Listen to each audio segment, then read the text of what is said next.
Hi, I'm Craig Warmbold, a former board member with the Beaver Dam Area Community Theater, an occasional performer, and I've got the privilege of moderating this discussion about the earliest days of the Beaver Dam Area Community Theater with a very interesting panel of guests who are going to introduce themselves today, starting with the young lady to my left. Thank you for saying young. I'm probably the oldest member of this crew.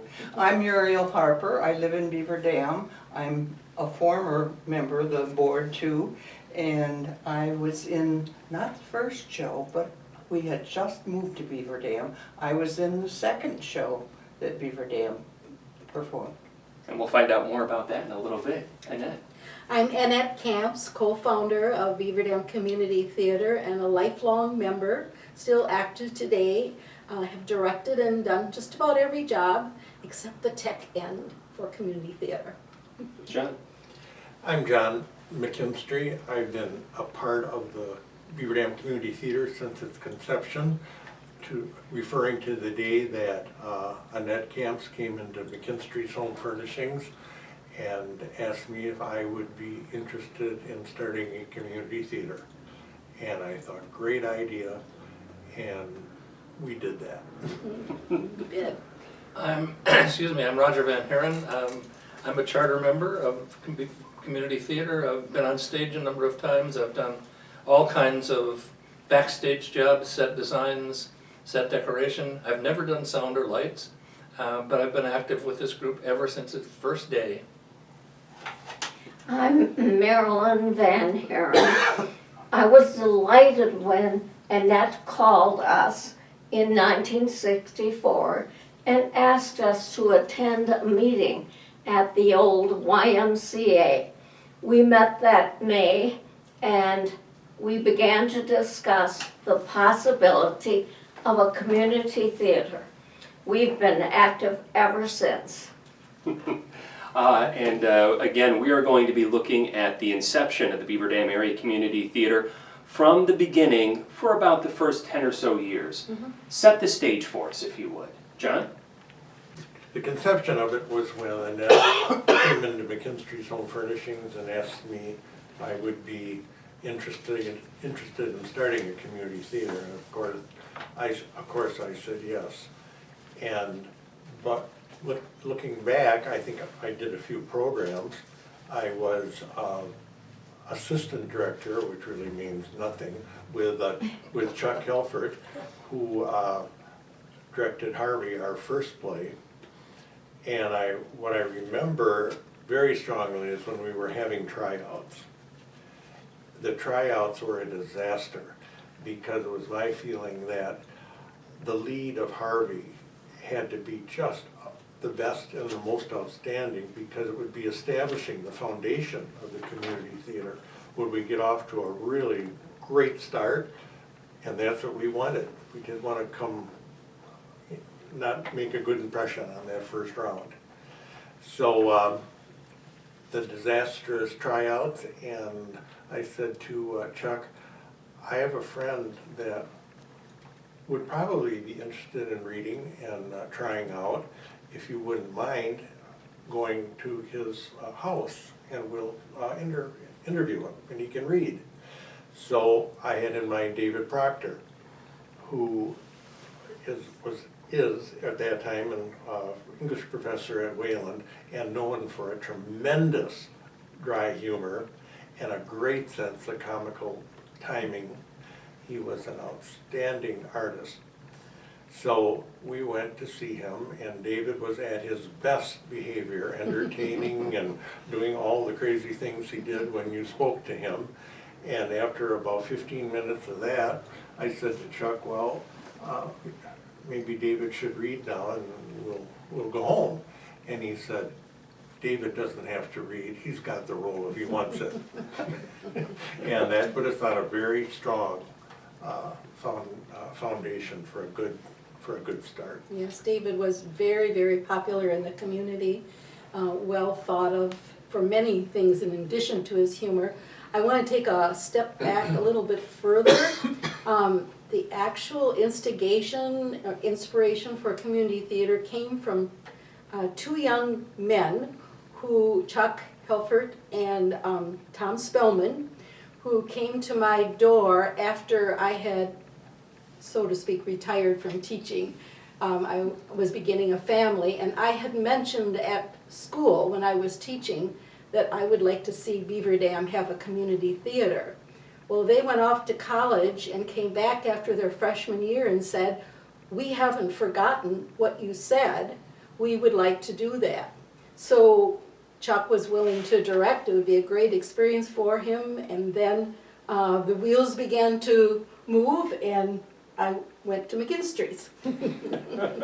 And just to put things in perspective, John, McKinstry's Home Furnishings would have been about 100 years old at the point when the seeds of the Beaver Dam Area Community Theater started to take root? Yes, 110 years old. Oh, good Because gosh. the theater now is 50 years old. The 50, yeah. 55, actually, next 55, year. okay. Next And year. McKinstry's is 1858. 1858, so 160, Yeah. if I'm doing my math correctly. Yeah. It's And amazing. John's paying for this filming.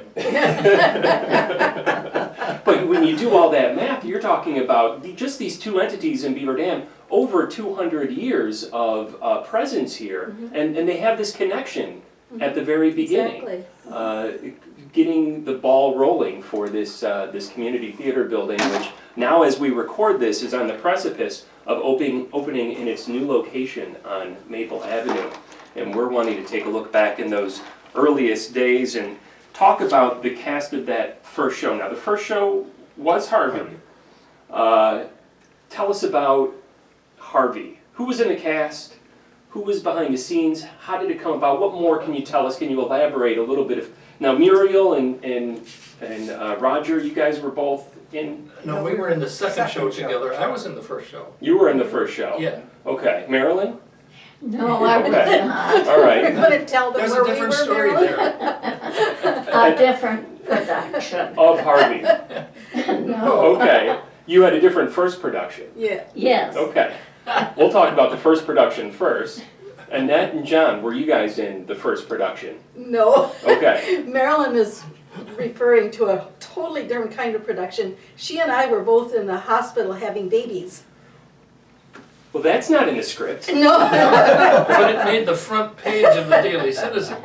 Oh, look at that economic squeeze. And The telephone company ran a direct line from the stage to their hospital room so that they could hear the performance. so that you guys as founding, now you guys are founding board members, right? Essentially, we'll get to Yes. how the board was formed later. But you guys were so invested in this that the phone company had to run a line to your hotel. Maybe we have to back this up with just a little bit. Well, there was a connection to WBV, Roger, you want to tell them? And there's a connection. I was not in town yet at the time, so I'm not familiar with this story. You weren't born. I was not born yet either. I don't remember exactly who was responsible It for would be setting it up. Dick McDermott. Yeah, Dick McDermott was one of our early members, he and his wife, and he worked at the radio station, and he had this idea that we could do this. So they set up a machine in their hospital room. Actually, they moved one of you, I think, to a different room.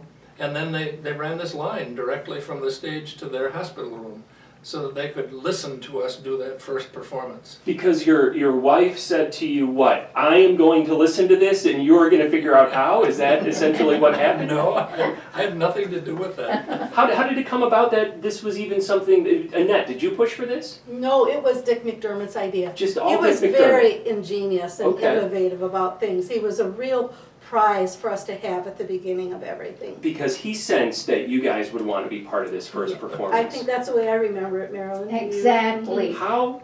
I didn't mean to interrupt you, Marilyn. I hadn't even seen a rehearsal. I was waiting for opening night, and I missed it. How far along were you guys in your pregnancies? We gave birth during the show. During opening night? Well, You gave it no. a couple of days before and I just before, I believe. so Yeah. you were inspired by me. Yes, I would. I've always been inspired by you, Marilyn. Thank you. Were these firstborns for you guys? No, It was our third. It was your son, third? Yes, Okay. our second son. And you decided that you wanted to try to sync this up with a grand and amazing gesture of the We wanted to history get of on the front page. front page of the paper. So let's go back even a little further then, to this idea, this seed of an idea that why did there need to be a community theater? Well, I think that Chuck Halford and some of those young people who started the whole idea of this going thought that there needed to be something for college kids to do when they came home for the summer, and that we needed a different cultural outlet in the community. So community theater seemed like a good thing to do. And he was a drama student at St. Norbert College, and thought that he could direct, even though he had never done it before. As it turns out, Chuck went on to become a professor of theater at Southern Methodist University, head of the drama department at that university. So this was, feet on the ground for him. And I think they were right. We did need something else here besides, we did not have a community theater. We didn't have a community orchestra at that time. We did have a community band, which played a couple times during the summer, but it really was an outlet for kids coming home from college to do something with their time. Mm-hmm.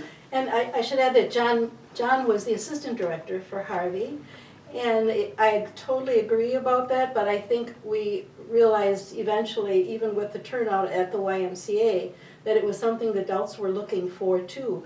They had there was a history of theater in Beaver Dam years before we were even here. In fact, I think the church at St. Peter's had a group that was fairly strong, but that was a long time before we ever talked about this.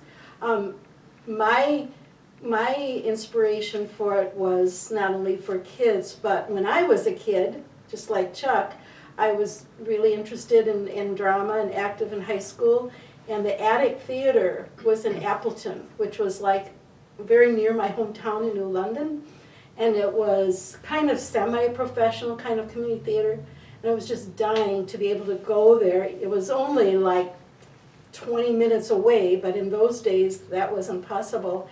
So that was always, I think, in my mind, that wherever I lived, I was hoping that there would be that kind of accessibility. And what role did you play in those early days of getting this theater formed, Annette? The same role she plays now. the driving force between almost anything we do, and that's there. Is that right? Add impetus to the drive, yes. Thank you, Roger. Well, why don't you describe Annette's role then? Well, I was sort of on the periphery of all that. I went to the meetings, but I wasn't aware of what was going on behind the scenes. So I'm not a good one to be able to tell you that. Annette, why don't you tell us what was going on behind the scenes? Well, as Marilyn said, we reached out through the paper and the WBV and announced that we were wanting to organize this theater, and we held that first meeting at the YMCA, and we were amazed at the attendance. It's probably enlarged in my mind. I'm thinking 100, but maybe it was 50. But it was a large group of people, so we were very excited and inspired by that. And then our first board was really the key to what we have today, because we were very fortunate to have Tom Wells, a judge for Dodge County, who had theater background and very knowledgeable about how to write this Constitution and the bylaws that made us a nonprofit and stabilized. Right off the bat. Right off the bat, I think that was the best thing we ever did. And I was on that board. I was president of the first board. John was on that board. Somewhere along the line, Roger and Marilyn were on those early boards. You were as well. So there were some key people, most of them probably involved in Harvey, who started the engine, and then we just were very fortunate to have people to see its value and keep it going. What do you remember, Muriel, about those earliest days and getting the ball rolling, the seed started? Well, we had just moved to Beaver Dam. My husband was teaching in Beaver Dam. I just remember calling Annette about the second show, and I wanted to know what were her qualifications for it. Because I had been a theater major in Eau Claire, and so I really wanted to know, and I was convinced that she knew what she was talking about. So I wanted to get involved in this group. And so you were then in the first show and the second show? No. You were just in the second show. not just in the second show, She but was in And a few several, others. yes. and a couple to Definitely, follow. yes. And so again, raise your hands if you were in the first show.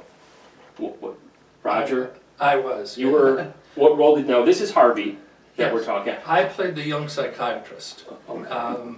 who tried to deal with Elwood P. Dowd's vision of this rabbit. Never was able to come to any conclusion with it. But an interesting thing about that play, it somehow caught the attention of the Milwaukee Journal. In the days before, it was the Journal Sentinel, and they came and did a story on the beginning of our show, of our theater. That's right. Actually, like front page pictures of the entertainment section of the I was in the Milwaukee Journal, for heaven's sake. David Proctor and I were, and Judy Zimmerman were in that picture. And then there's a picture of people waiting to get in. It was an amazingly important deal. The Journal was interested in seeing communities get new activities going, and it really helped us a lot. There was another key to that too. Chuck Halford, who was the director, was the son of the editor of a local newspaper. And he was very instrumental, but I think it was his wife, Chuck's mother, Beryl, and the editor's wife, of course, who contacted the Milwaukee Journal. She just thought that should be done. She was a very persuasive person. And between herself and her husband, I think they were an element in getting that in the Journal, and it was a wonderful thing. Yeah, it got us off to a great start. Right, and Joe was very important in the early development of this group. He had a column which he called the Open Eye Club, and he almost never failed to mention us. Whenever his column came out, we were somehow in it. We got that support from the publisher of the newspaper, which was really nice. How was the response from the general community to your first play? John, you want to address that? It was very well received, I would say outstanding. I think we sold out. We did only 2 shows. Yeah, we only did Yeah. 2 shows. And of course, a great deal of that had to do with the name David Proctor. How so?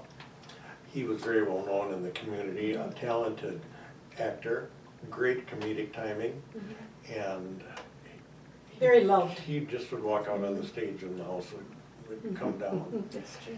But in those very first early years, we were all sitting around, and of course there was no money.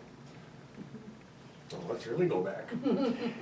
And so what can we do about that? So then somebody decided I should be head of something called patron membership.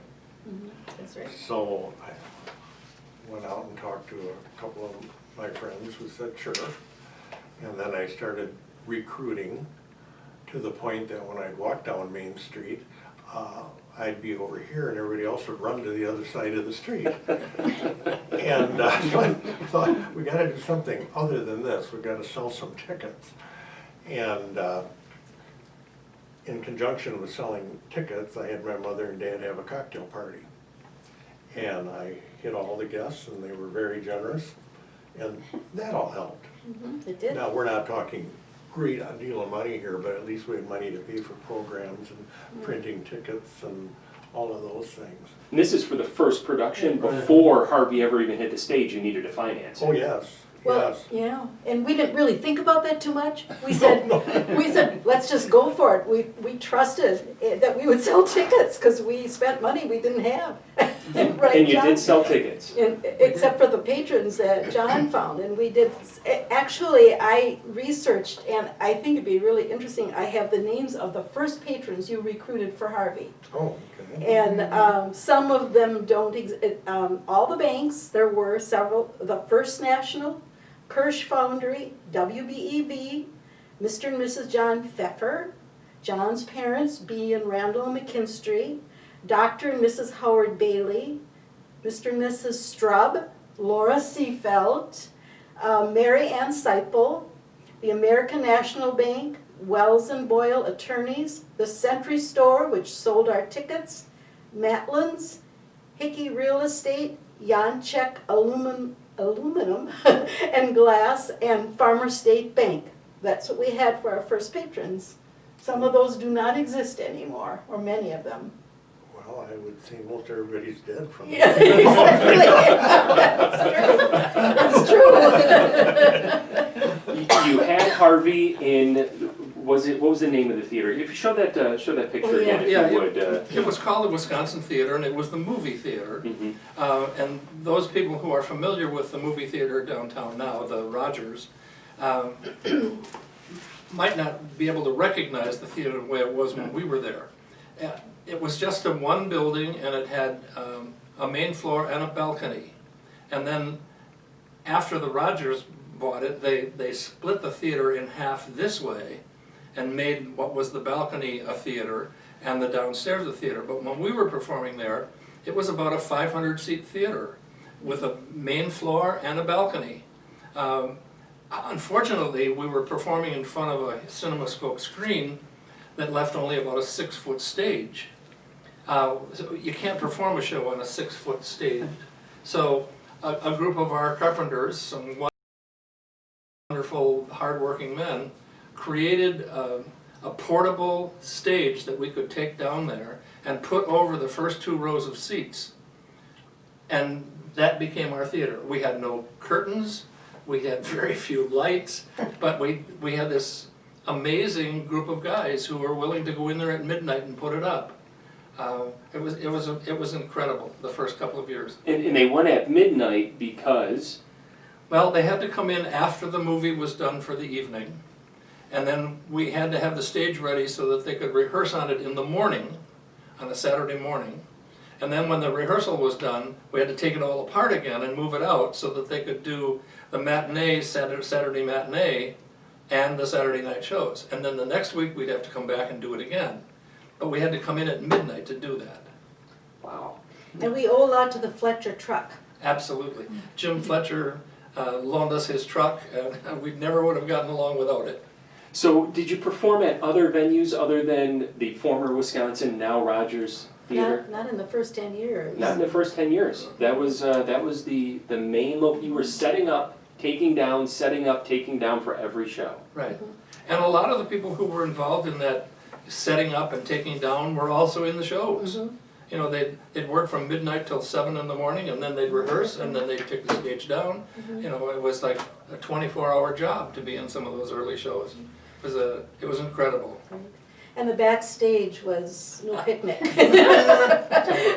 Marilyn, you were experiencing the backstage because she yes. performed. Yes, especially in my mind is The King and I, because Anna had to wear large hoop skirts. In order to go from one side of the stage to the other, if we had to make an entrance, we had to crawl over the vent of the furnace and back down and then enter from the other side of the stage. Right, there were no wings. Or I recall that that some people would leave the building and Yes. run around the back, come in on the other side, whether it was storming or what the conditions were. But this is how we had to work in order to accommodate the blocking. Unbelievable. And may I interject, going a little bit forward, Marilyn was the most outstanding Anna I have ever seen perform. She was wonderful. Tell us about that performance now. Which show are you talking King about? and I. The King and I. Mm-hmm. What was your first performance there at the theater? My first performance was the third show, which was the first musical, South Pacific. Nellie Forbush. Nellie Forbush.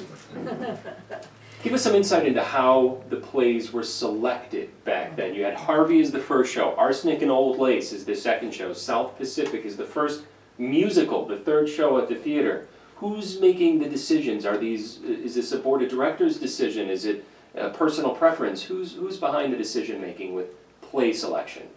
Well, it was a little simpler than it is today. We're a little bit more official today.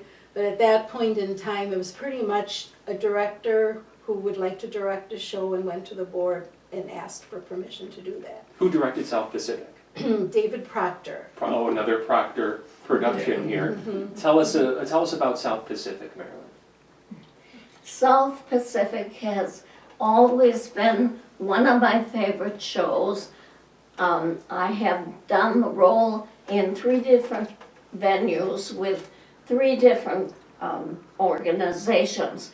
The thing I remember the most about performing in the Wisconsin Theater is that they had to construct a way for me to wash my hair on stage. And so these very innovative carpenters built a shower stall that was wide open. It had a layer on the bottom to collect the water, and they poured buckets of water over my head while I sang, "Gonna watch that man right on my hair." That was a very memorable scene. Chuck Helford, who was the director of the first show, was also in that show. Yeah. And he played Luther Billis, a very funny Luther Billis. So, Yeah. yeah. The second show was Arsenic and Old Lace. And Muriel, this would have been the show that you called Annette about to vet her on her directing skills. That I wanted to I'm glad I try out. passed, Muriel, by the way. I'm happy I passed. Oh, I am too. And it was fun. I can still remember some of my lines with Roger. I was Elaine Harper, the girl next door, daughter of the minister. And I remember when we had a kissing scene, Roger said... I do too. He was reluctant, but I was all into this. I have a picture somewhere. I got him by like this, and by his jaws where I'm kissing him. And he said, "For a minister's daughter, you sure know how to kiss." "Where did you learn that?" And I said, "In the choir loft." And then he was trying to break off this relationship, I think because he was afraid he had inherited his 2 aunts' insanity. And he said, I said to him, "If you think you're going to get rid of me by pretending to be insane, you're crazy." That's the kind of show it was. Well, It was a David fun Proctor was show. in that show too. David played Dr. Einstein, the sort of alcoholic plastic surgeon, and he was very, very funny in that show. Yes, he was. He always was incredibly wonderful, but he was wary about that role, I remember. He did not feel real comfortable about that, although I was totally satisfied. I directed that show, and I thought he was doing wonderfully, but in spite of all his comedic presence, he was very conscientious about what he did, and I think he did a great job. Who were some... Oh, Marilyn? I was just going to say, he was also very creative with his dialogue. So we're never quite sure what he might feed us for a line. Lots of fun. Who were some of the active volunteers in that first decade? What were some of the significant behind-the-scenes roles that active volunteers played in the theater? I would like to answer, or we can answer that, but I would like to refer back a little bit to where we rehearsed for Arsenic and Old Lace, because that was pretty emblematic of what we were going through behind the scenes. So you're rehearsing not at the Wisconsin Theater? No, we Oh. didn't have access to the Wisconsin Theater because the movies were playing. That was just for what? Just for tech just and dress and performances? performance. Okay. Yep. So just about a block down, there was a 1-hour Martinizing dry cleaners. And we were able to use that, the second floor, for free. And we were rehearsing in February and there was no heat. So we rehearsed in our coats, and it was an interesting place filled with things stored, dusty, but we managed. And Carmen Hansen played the opposite of, of Justine Gilmore. Yeah, and so that was quite an adventure too, right? Because, and we roamed everywhere to rehearse until we purchased St. John's building. Well, talking about rehearsing for Arsenic and Old Lace, Annette's husband Jerry designed the set, and it was a beautiful set design. one of the things that was very important in that setting was a stairway. Because Teddy, who thought he was Teddy Roosevelt, had to charge up the stairs. Well, on the second floor of the 1 hour Martinizing, there was no room. He could go up about 2 steps, charge, and then we hit his head on the ceiling. So we never actually got to rehearse on the stairs until we got down to the theater. Those were interesting days. There were times when the set didn't get completely painted until about 2 minutes before the actors went on stage. And so the actors that are on stage are doing these rehearsals at, what was St. John's, you said? Well, eventually, about 2 years after, we purchased that in '68, I believe. Was that the first formal purchase by the Beaver Dam Area Community Theater? Would have been what, St. John's Church? It was a church. Right, a little church about 2 blocks from where we're sitting right now. Right now it's Al-Anon. Al-Anon building. That was the community theater's first home base. Yeah, we can and that call was it. like 1967. Was that purchased with the intention of rehearsals only, no performance space? Performance wasn't feasible there. We stored things and we rehearsed there. We rehearsed King and I there, correct? Yes. Yeah, so you may recall what that it was just like a big floor that we rehearsed on, as I remember it. So 2 years in, you've already got enough of an organized structure of a board that you're making purchasing decisions, and you have enough in the bank to be able to purchase real estate at this point. I don't think we... There must be a lot of wine fundraisers, John. No, I think you can thank Marilyn, because anytime it would be announced that she was going to be leading in a musical with her beautiful, beautiful voice, the tickets sold like that. It's true. She had the same jaw that David Proctor had. Thank you. It's very true. How did the organizational structure of the community theater develop? And as charter members, how did you guys individually, how were you guys involved in that development? I was not in the first board, but I know that Tom Wells was instrumental in organizing things so that it was a legal corporation and that it was a nonprofit corporation according to the state statutes. Other than that, I was not involved in those early days of the board.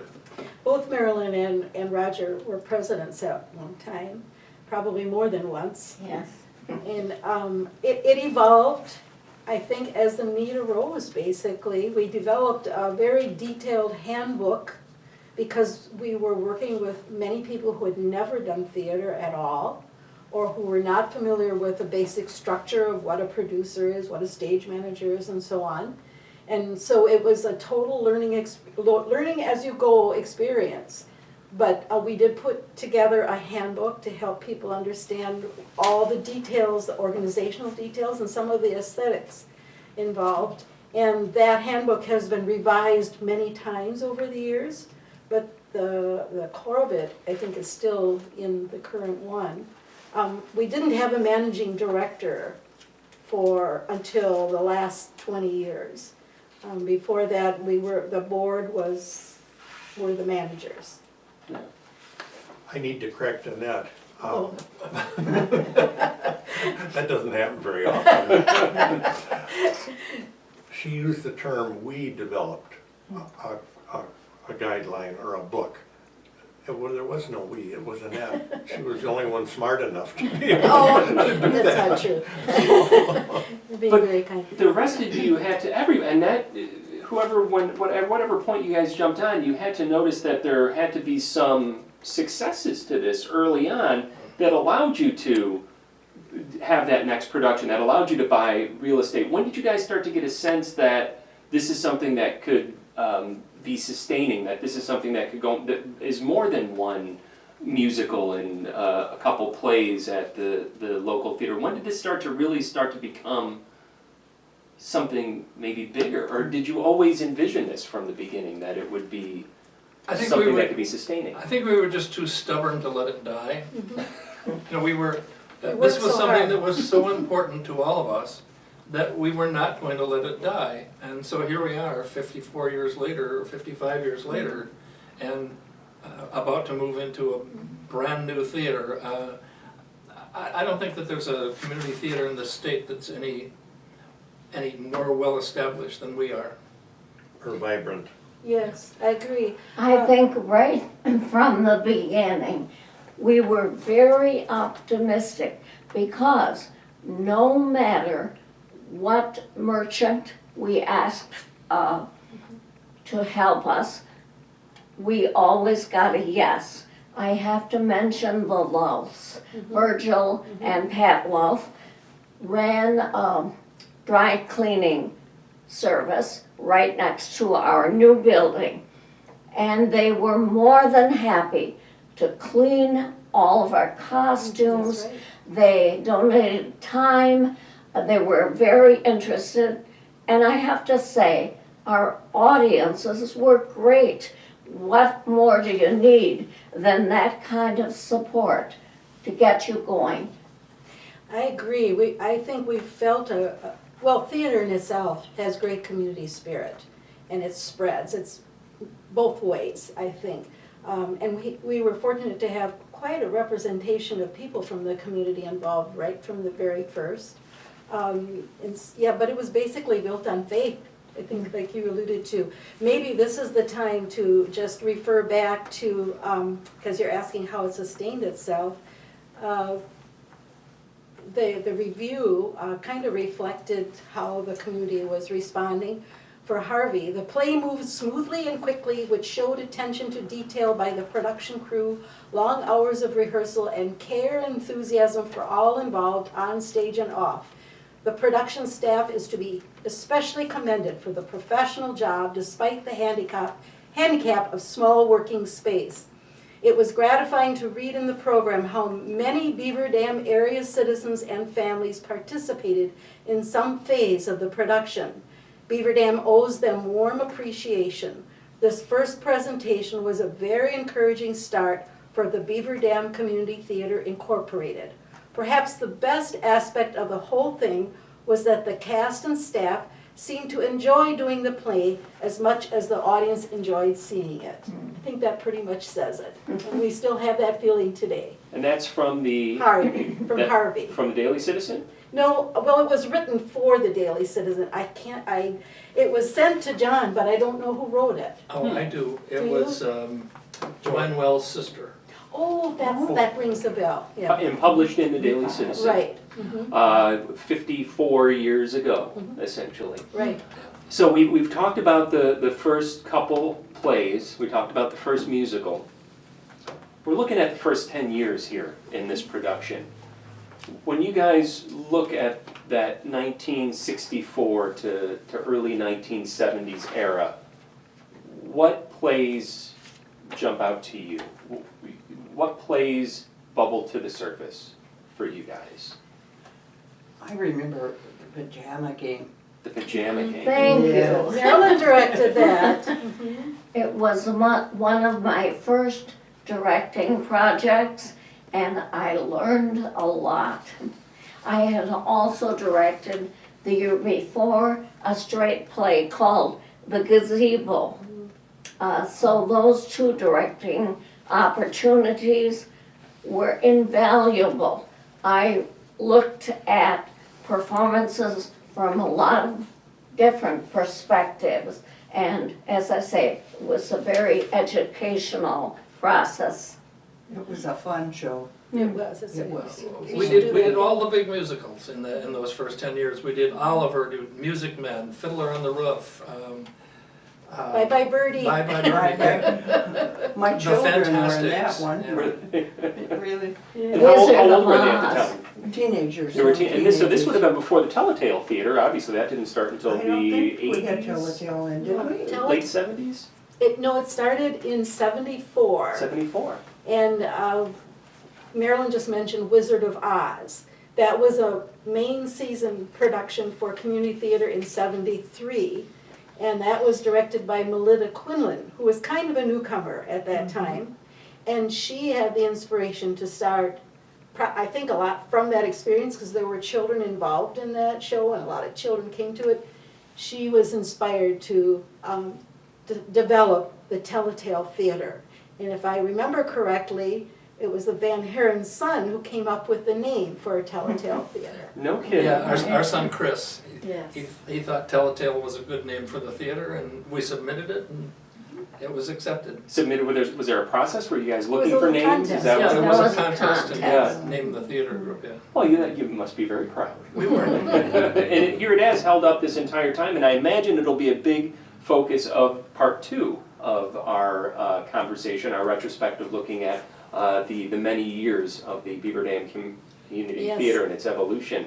But right now, we're looking at that 10 years, and you said it was, what was it, pajama party? Pajama Pajama. Pajama game. Pajama game. And we wore pajamas. You in my wore house. pajamas. Yes, we did. Well, tell us about what role you played and what you remember from there. Muriel. Oh, I was a factory worker, and I remember I was wearing an orange shorty nightgown with a feathery boa around the neck, and had a short solo in one of the chorus numbers where I'm sounding very nasal like this. I remember that and the chorus lines. And isn't that the show that had Tick Tock, Tempest Fugit? Was it? Oh, I Yes. think so, yeah. I think Yes, so, it yeah. was. Hurry and work Yes. was the theme for the factory workers. And I have to say, in that show, we got leads from other cities. One of the main male leads was from Watertown, a wonderful singer. So we began to branch out, reach out to the area, and therefore our name now is BDACT, Beaver Dam Area Community Theater. Was it pretty close knit? Was it really Beaver Dam based those first few plays, those first few years? Yeah, pretty much. Yeah. It wasn't intentional though. No, We sure. were open to others, but we became, like as Marilyn is saying, an example of someone coming in, and we really wanted to get more people involved and more audience, so. Did that's how we did it felt. feel like it was growing as much as it does now in retrospect back then? I don't think so. Well, in some ways it did, because after the first production, which was only 2 nights, we were able to extend our runs a little bit. We were able to afford to rent the theater for another night, so that we could do a third show. And eventually we started like 2 weekends, which meant putting the stage up and down, a couple of different weekends. But I think we were confident enough that the people were going to come and see us, that we were able to do that, to expand. You mentioned couple weekends.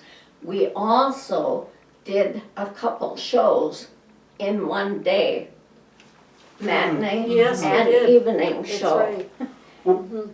Was this, the movies are popular, and I assume this was a one cinema town at the time? Or was Yes. it- Yes. Yes. So was there ever any backlash about people wanting to go see the movies and there was a play on the stage? No, I don't think so.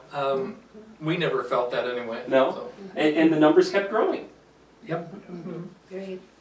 John? Go ahead. Well, I was going to say, if that was the feeling, they would never say anything to anybody in this room. That's true. I was Oh, the going, very first play here, Harvey, I was just looking at this.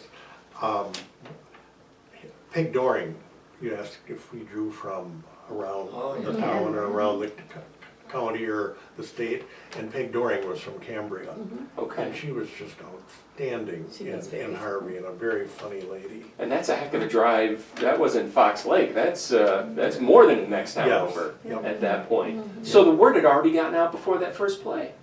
yeah, I that guess, this was happening. Yeah. And you probably didn't have the competition like you do now with the Murray players in Mayville and the Houston players in Eustisford. No. You guys were pretty much the only game in town. Right, yeah. Isn't that something? And now we've expanded, getting ahead of myself a little bit, but I mean, we have had people coming from Madison and Milwaukee and beyond to be in our shows. So that's significant for us too. I think in those early days, the rewarding thing for me was, brings back this memory of when I look at this picture of the cast of Harvey, and this does not include all of the behind the scenes Right. people, the set builders, the makeup people, and there's just as important as who's on stage. Who sticks out in your mind, John?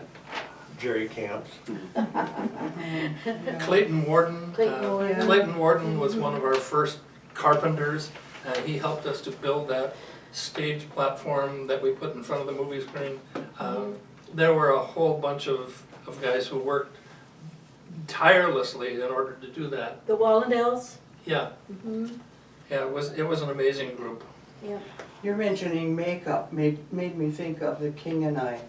It was summertime and it was hot and we had all these blonde children trying. Yes, I remember that well. Needing to have dark hair. And I don't remember what we used, hair rinse of some kind, was that it? And skin tone And- too. Yes, and as they got warmer and warmer, their makeup, or their hair dye started running down their faces.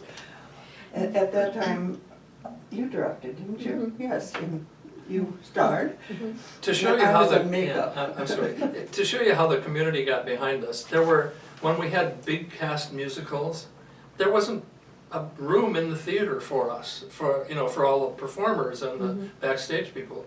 So Gene Smith, who owned the mobile home park outside of town, brought in a mobile home and set it up next to the theater as a makeup area, makeup and costume area, outside the theater.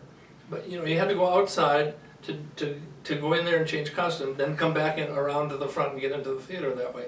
That was an amazing It was. help for us to have that kind of support, because there were 3 tiny dressing rooms up on the second level of the old vaudeville theater. And Rat it was infested, by the rat way. infested, and it was unbelievable. Rickety old stairs going up there. This is the Wisconsin Theater that we're Wisconsin talking Theater, about yeah. still. Now without rats, No, we no, should not mention. without rats. It was just an old vaudeville theater, It was, basically. Originally, the Yeah. Rogers Cinema, as we know it now, started out as a vaudeville theater. Yeah. So there were dressing rooms because that would have all been live performance Right. at the time. But there were 3 tiny dressing rooms, and they were on the second floor. So I assume that theater wound up getting gutted, moving away from having people in there and toward having films in there, so they needed those dressing rooms less and less. But it was just at the tail end of that experience that you guys were able to utilize that for this second coming of live theater there, as it were. Yeah, exactly. To show you the dedication to some of the construction people, we had to build the sets away from the theater, and the sets had to be built in small enough pieces that we could get them in through the door of the theater.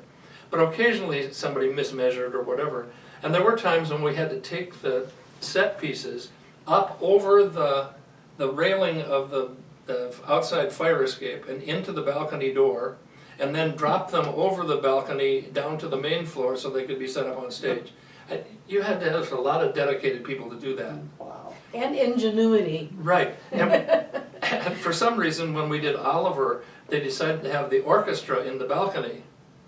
The only way we could get the piano into the balcony was to take it up over the fire escape and in that side door and into the balcony. And we had to have a crew of people to do that. And I can remember that when we were doing that day, John Oughton, who became a very popular actor in our group, just happened to be walking by. He had no idea what we were doing, but he pitched in. He helped us get that piano up over the fire escape, and then he was in the community theater forever Forever. on. No Yeah. kidding. Yeah, it was just He hadn't acted before that? No, well, not before, not with us. Okay. Yeah. and a reminder too that there was no such thing as an electric piano. There were only regular upright pianos. I hope you got to keep it between performances in the balcony. We did. Wow. So, John, I was looking at this, a picture of the first cast members in Harvey, and that's quite a crew. But what isn't pictured here is the tremendous crew behind the scenes. And I think that's so very important. Those behind and in front. But how the theater was received with such enthusiasm, because we had all these people that were, can I use the term hams, that were, trying to get out of their offices, their homes, wherever they were, and express themselves in this manner. What John is saying is true. There, in this cast, there were, I think, 15 people total, maybe not even that many. But if we look at the program, there's at least 100 other people named who were doing things backstage or, you know, in the background or doing publicity or selling tickets or whatever. We had a bunch of high school girls who went around the community wearing bunny costumes, Yes. selling tickets, you know, the rabbit from Harvard. It was incredible. Also Gloria Waddell, she was in high school, but she was a good sport. Yeah. And they went up and down Front Street to advertise. No kidding. And marched in parades. Yep. Uh-huh. Did you have, Roger, did you have live music with each performance? When did that start? The musicals we did, yes. So for all the music, what about the non-musicals? Was there just no musical accompaniment with a live musical at that point? No need for canned music or anything? But starting with that first musical then, which would have been South Pacific, you were bringing that piano and the rest of the orchestra either into a balcony or was there room somewhere else? There were seats, they took up, about 4 or 5 rows of seats. On the one side, it would be like stage left. And they were not easy to unscrew and bolt and take out. And then worse was putting them back in. Yeah. And then one of the lead musicians in the orchestra was Marie Andres. Is that the way you pronounce her name, I believe? And she was a very professional violinist. And Connie Keeney was another who helped us many, many, many times. So we had a lovely orchestra pit for our shows, I think. So what musicians Talented. do you guys remember? Talented, Are there musicians yeah. that stand out to you guys? What, out of all the things Out we of did? all, yeah, the orchestras from I the early think days. probably one of the highlights for me was you were on stage one time and you fell off it. Well, that was in later years. I think that's in part 3 that will be coming out in 2019. Were you at that production? Oh, I certainly was. It was the talk of Beaverdale. I'm not blaming the director, but that riser didn't have any backing on it where the chairs went. But other than that was a highlight. Look for that in part 3 coming up a little bit later. And you'll interview me for that, I'm assuming, John. I'll look forward to Which that does one. reference how we expanded to do things beyond our main stage season, which we'll discuss later. But yeah, that's one of the major ways we expanded. You know, maybe that's a good topic to discuss now. You know, I mean, you talk about modern times at the Beaver Dam Area Community Theater. You guys are known for your big summer musicals. What was South Pacific that first big summer musical, or did it take some time to build to what it is that we know now? When did the summer musical as we know it take root? I would say at the beginning. At the I beginning, think- right off Thank the bat. you. And Marilyn was very Marilyn much made us Yeah. famous. Marilyn, and then yes. Gene Beneke was he was a teacher and well known. And that, yeah, I would say right from the very beginning, that was one of the people I wanted to mention who also was very loved in the community and highly talented was Harry Gutenecht. And he was the lead in Fiddler on the Roof, and he was known forever after. Unfortunately, he died at a fairly young age, but he toured schools in his costume for years after because people continuously talked about Harry and what a wonderful lead he was. And I've heard professional shows and the actor did not compare to Harry. And he had never performed, he had sung, but he had never acted before. And he was excellent. I'm sure there's a lot of people that have come and gone over the years that stick out to you guys. A lot have gone. Yes. Yeah. Definitely so, and I think one of the things I cherish about the theater is having crossed paths with so many people of all walks of life. You don't get to know just the people that are on stage, you know the people who are behind stage, and sometimes that's where you are. That's where any of us were, where we learned everything about the theater. It isn't just those people who took a bow. I bet there are thousands of people that I have met through this group and have learned to be friends with and to learn from them and their skills. and I'm really grateful for that. And I think one thing that made this group so successful is that the people who were on stage were never reluctant to do any one of the jobs behind the stage. We've all done not just the part that gets the picture in the paper and the publicity, but we've done the publicity, we've done the makeup, we've done the costumes. Programs, John has done and programs. all the other things that John was talking about that go with a production. And a lot of us had no experience at all in some of the things that we were doing. I designed sets for quite a few plays. Many. Yes. I had you no did a great clue job. about how to design a set. Well, you did a great job Yes, from the well, very beginning. But you know, you'd read the script and then the script would say, you know, there's a stairway or there's a cellar door or whatever, and you had to work that out in the space that we had.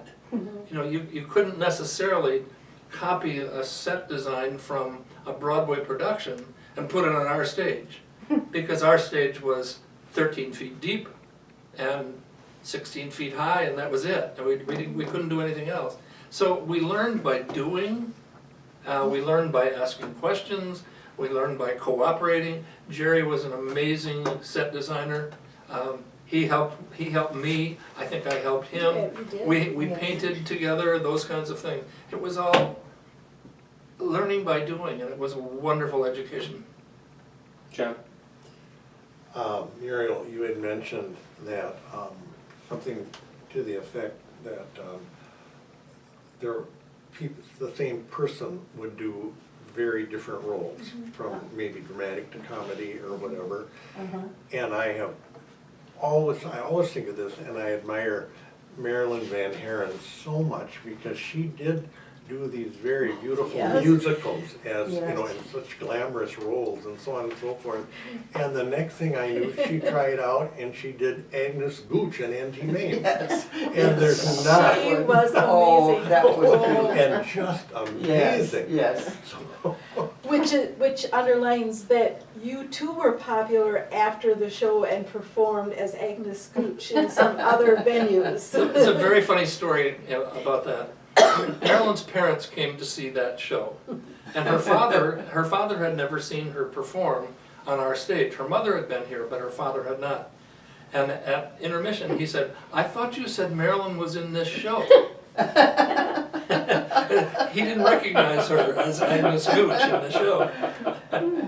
And another very challenging role was the one you did in Fiddler on the Roof. You were, remind me, you weren't the one on the stilts, were you? Or Oh, that were was you? Marcia. Yeah, you were the I was the appearance. flying ghost. The flying ghost, yes. Yes. So very different from How- anything else. How did you fly in the Wisconsin theater? We're not going to tell you. There have been some building code violations, it sounds like. Just some excellent acting. And I'm getting the sense of this evolution of from year to year, season to season, and that really brings me to my next question. You know, I asked you when the summer musical first took root. When did this idea of seasons take root? Your first play, Harvey, was 1964. You didn't have another play until 1965. We had two in 65. You had two in 65. Yeah, we did Arsenic and South Pacific in the second year. Yeah. Now you've got 3 or 4 main stage, a couple side productions. You guys are probably putting on a dozen shows in some form or another a year. When did that idea of seasons start to happen? Actually, we established a 3-show season in the The third year. Yeah. In the 3rd year. Mhm. Right. That was All My Sons, a drama, and The Sound of Music, and Never Too Late, a comedy. You were in that, weren't you? Never Too Late, or not? Am I wrong? Okay. No, But it was yeah, so we went from 1 to 2 to 3. not so kind lady. And And the rest When is the wig history. fell Right. off on the stage. And then it was Christmas, so we started a series, and this might not have been A little later, immediately. yeah. So we'll get into that Yeah. in section 2.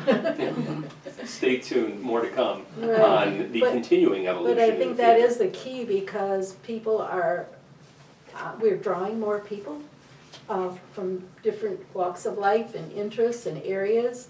And ideas keep coming and coming and coming, and we keep on expanding our programs and our events, including education, which really did start a little bit in those early years. Our Chuck Helfert, who we talked about earlier about being the instigator for the theater, he came back within this 10-year period to teach adults how to teach creative drama to children. And then that evolved into another aspect of education for a while, a workshop. So those kinds of things were happening all along the way. Well, I asked you a lot about the plays that stick out in your minds. And this is kind of the same question, but a little bit different. Are there particular roles that stick out in your mind from those first 10 years? We've mentioned a number of them, I Harry think. Gutnick. Yeah. Gutnick was the big one. Mhm. What was your favorite role in the early days? Was it Harvey? No, I had a relatively small part there. I liked it, but it was small. But I did have the male lead in our second show, Arsenic No Ways. Mortimer, right. And that was my first major role in this group. Yeah, that sort of sticks out for me. A lot of little things stick out for me. When we did Fiddler on the Roof, I had to sing one line, and people who know me know that I don't sing. I had one line as a Russian soldier. I had to stand up on a chair and sing one line, and I just couldn't do it. And our 6-year-old son would stand backstage and give me the key, the pitch. So I'd stand up on the chair, and he would hum this note behind it, and I would sing my line. That was it. To life, right? Yeah. It was. Yeah. I had one other thing like that. When we had the orchestra in the balcony for Oliver, I had to have the first note of a song, "Who Will Buy?" I can still do that line. Because it was, I'm not going to, but they would give me the pitch backstage. I'd walk all the way around the theater and up into the balcony humming that note. And then when it was time, I would sing that line. And there was no orchestra underneath it. If I didn't have it right, whoever had the next line was not going to be right. But so those two tiny little things stick out for me. So you never did Cyrano then? You No. never did any. When you look back at 54 years now as we record this, of this theater, in all of the things that have grown out of that and all of the evolutions that have taken place, given the totality of that time frame, what sticks out to you? Well, I think the fact that we endured, that we had the tenacity to stick with it and just to stay with it and get the things done. We all loved the theater, so it was an easy thing for us to do, but we did it, and here we are. And I think, and I love the people in the theater. As much as I love the theater, it opened new worlds. I was a fairly new resident when this all started, and I don't think I would have ever gotten the understanding and feel and connection with the community in any other way other than the theater. It's so inclusive, and so that's been a great part of my life. Not within this time we're allowed to talk about the first 10 years, right? But what still flashes through my mind, not within this time frame, and we'll talk about that at another meeting perhaps, and that was Annette's production of Joseph, which was definitely just so over the top. And then another one that Annette did, where I just had it here, with John Knight. Oh, Bye Bye Birdie. Oh, yeah.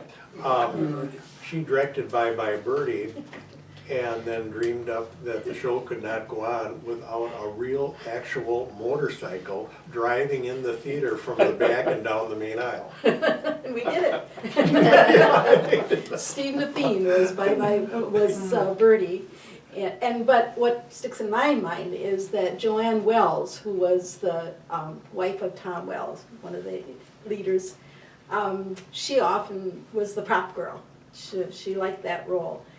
And we had a few little discussions because I would usually suggest something that was probably close to the impossible.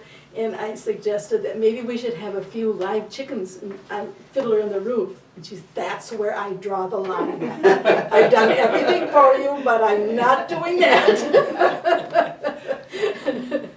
I do want to mention, though, two people who were very active from the beginning is Carmen and Bob Hansen. Carmen had a lead role in Arsenic and Old Lace and several other roles throughout the years, and Bob was especially good at comedy. I think Yes. you'd agree. Maybe you can remember some of the roles that he was particularly Well, remember. we did 1,000 Clowns, and I can't remember that, he played Chuckles the Clown, I think. Chuckles the Clown, he was a children's TV host, Chuckles the Clown, and it was so funny. And we had, somebody wrote a song, maybe you did, maybe Marilyn wrote a song for the Chuckles children, and the Hanson kids and our kids sang that song for that show. He was hilarious in that show. It was just a wonderful show. He was had a great sense of humor. He was an English teacher at the junior high, as you were. So was I, yes. Marilyn, how about you when you look back on 54 years of this? There are so many roles that I was fortunate enough to get. And if people said to me, what's your favorite role? It was always the one I was doing at that time. But during the first 10 years, I think back especially to The Music Man, because my daughter played the little girl in the show, and I was Marion, the librarian. So that's a special show for me, and I'd like to mention what great opportunities our kids had. They all did take part in one way or another through the years. So it was a family thing that we all loved. Remind me, Marilyn, I was trying to remember who was the Music Man in the first production. His name was Steve. He was the music teacher at the high school, Oh, Steve. yes. Steve Smith, no, not, That might be, I can't remember. that does ring a bell, yeah. That Tall, was thin guy, yeah. a very lovely show, too. Marilyn, you said I was fortunate enough to get. I think that's an understatement. You deserved every role. Absolutely. Oh, thank you. I certainly love them all. Muriel, when you look back over this time frame, from the beginning to where we've grown to, what stands out to you? I think my first show, I can remember the others, but I don't remember the lines from other shows like I do from the first one. Yeah. When you guys were breaking down those sets and putting them back together in the Wisconsin theater 54, 53, 52 years ago, did you ever, were you in the back of your mind, were you thinking, one day we'll have a professional sized stage with a curtain and an orchestra pit and flies and everything that we'll need to put on a professional production where we're not going to have to keep doing this? Was that even a grain of a thought in your mind at that time? Oh, I'm sure it was, because the first opportunity that we had to buy a space was at St. John's, and then we bought the building that we're sitting in right now, and turned it into a theater. It was a Baptist church. I'm sure that we always had that in our mind. But we walked through the new theater building yesterday, and it's incredible. This is going to be a major, major thing for this community, to have that Performing Arts Center up and running. And I think it's because of the tenacity and the hard work of all of these people, hundreds of people that are in the programs. It was just an amazing thing. John, what do you think? I agree with Roger. I was there the other day myself. And first of all, I can't believe that that was the old school, you know, and what has, how it's transpired into such a workable, beautiful place that Beaver Dam and downtown Beaver Dam will enjoy for many, many years. And as the downtown becomes strong and better and so forth, that's the nucleus of Beaver Dam, of any town. And we're certainly on the right track. And now when theater lovers who may be intimately involved with the community theater are giving birth in a hotel room, they can view it by Skype or some other form of It wasn't a digital hotel room. communication. It wasn't a hotel Oh, did I room. say I meant hospital room? I'm sorry, hospital room. Let's get the record straight there. You guys brought some wonderful artifacts here from yesteryear. Do you want to talk about some of these? Are there particular things that you haven't shown yet that you want to make sure that we show and I was have an looking- opportunity to see before we wrap up? I was looking at this, which Annette brought, which is on the front page of the paper for Harvey. And we spent some time discussing David Proctor and what a comedic actor he was. Even during that formal picture he was acting, he has his arm out, he was talking to Harvey during the picture while that was being taken. Always And you wouldn't know that story unless you would saw get what he was doing. And I brought, this is an earlier logo that we use, which I thought was excellent in that it demonstrates our telltale as well as our, and Roger, didn't you design this? No, I didn't. You didn't, do you? I don't remember who designed that, You but, could have taken credit, Roger. yeah, you should have taken credit. Well, he's done a lot of designing, that's for sure. That's But the first logo. I don't know if it's Or the one of the first. original I don't logos. think it's the first, but it was the 25th anniversary.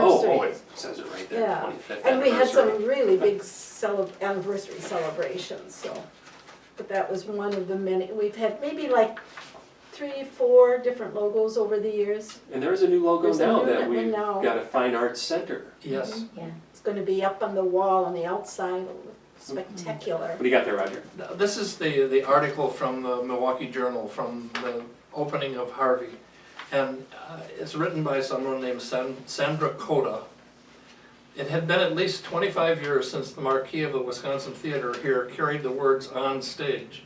But Thursday night and the preceding evening, its lights proclaimed that none other than Harvey had banished its usual movie fare. The comedy was the first production of the Beaver Dam Community Theater, and it stirred considerable community interest and pride, both in getting it to the stage and at the box office. Which, it was a community pride thing. It wasn't just us. Right. It wasn't, exactly. it wasn't just the people who were in the theater, it was, everybody thought it was a great thing. And given all of the generosity that has come forth for this building, it's still true, it still stands today. That's really something to say for Beaver Dam. Wrapping things up, maybe with a message to somebody who's watching this video 100 years from now. What do you want them to know about the roots of this theater and what it meant at the time? Marilyn, we'll start with you and we'll go around the table. What do you say?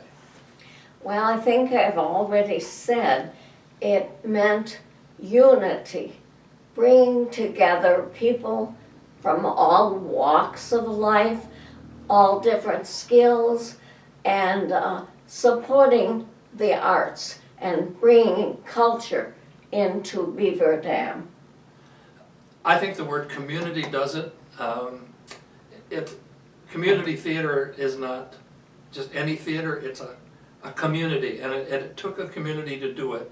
They used to talk about it takes a village. It took a community. This group had the support of the community from the beginning, and it still has it. John, McKinstry's Home Furnishings will be 260 years old in 100 years. Not quite. Just subtract 100. What's your message to those future generations? What was the question again? Framing this in the perspective of a future generation looking back at this video, us talking about 1964, what do you want that takeaway to be for future generations? I want them all to know how hurt I've been over all these years because I've never been asked to appear on stage. Oh. Now Have you ever that's tried a out? fib. That's a fib. What was your first play? Well, he was an assistant director. Yeah. You've never been on stage? In all this time? And all this time, They- and probably never will be after seeing you fall off the stage. It can be very scary. I still, when the wind is right, I still feel it. But it was an amazing experience for me just the same. And all the experiences that I've had here at the theater, I think helped me grow a little bit in being closer to the community and maybe tapping into some art within myself that I wasn't aware of. And over the 54 years that you've been doing this, whether you're on the stage or behind the scenes, I imagine that you've been responsible for helping other people with that as well. I don't know about that, but I did an awful lot of programs. Well, and they donated an awful lot of furniture for our stage sets. Is that right? Oh, Yes. Well, does it get donated or does it get borrowed? well, borrowed. But if we needed anything for a set, we could always go to McKinstry's and get it. It was just that easy. That's Yeah. why we've always had some of the best sets around here, I imagine, right? And of course, John is the largest supporter of the current project of the theater, so his commitment is really appreciated. If you're gonna ask me about in 100 years, I agree with all that you've said, community is the key word, but I think, I'm hoping that another 100 years, our world will still remember that the arts are a key to the expression of our humanity. I hope that's still there. And I think just being a small part of such a big undertaking is something that our children should remember. I mean, when this was started, we all had little babies, and now they're the adults. They're going to be the grandparents who are keeping the arts going 100 years from now. Muriel Harper, Annette Camps, John McKinstry, Roger Van Garen, Marilyn Van Garen, founding members of the Beaver Dam Area Community Theater. It's been wonderful having the opportunity to sit down with you guys today. Thank you Thanks. so Thank much, you. Craig. Thank you.